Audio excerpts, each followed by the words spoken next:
I wanted to take some time to just go over a few terms that might help us to gain a little more access and to give us a little more language about the poems that we're reading. So I wanted to start with imagery. Now, imagery is such a basic concept, but it's so important because it's everywhere. Imagery, essentially, in its most basic definition, appeals to our senses.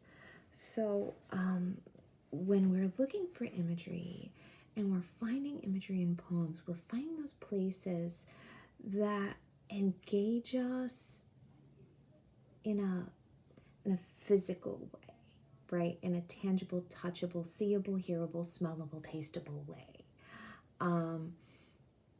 And what they do is then ground us in some sense of reality, or give us a reality into which we can walk and experience the poem, or enter and experience the poem.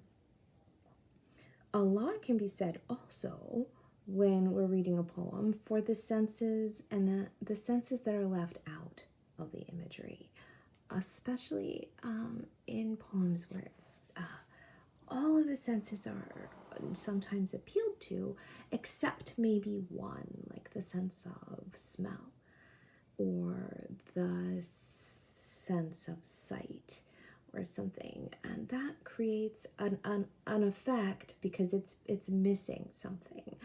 What we see probably most frequently in poetry are things that appeal to our eyesight, but we see imagery of all types, and it doesn't just give us a sense-based sort of tangible physical experience to enter into, but through that experience can evoke emotion, right?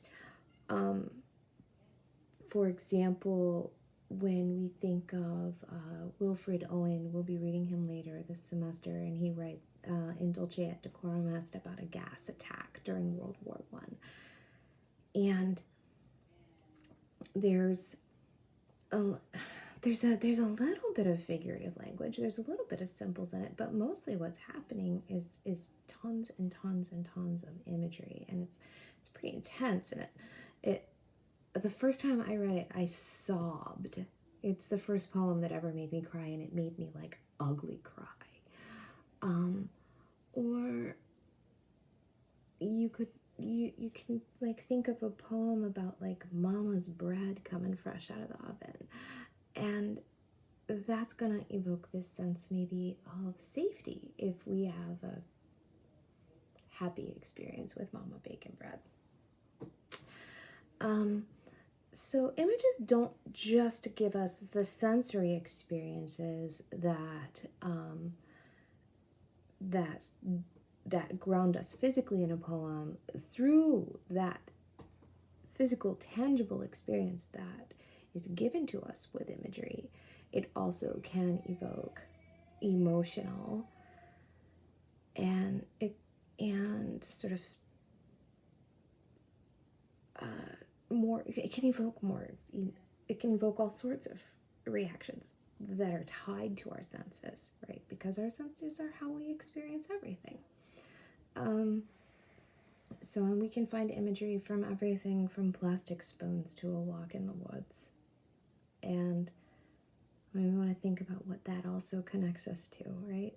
The world that is created by the author that then we are invited into when we read a poem. So look for how a poem talks to your senses, and then think about how those senses talk to your heart, and what they represent about the world, and maybe whatever you might believe is bigger than the world. And see what images show you.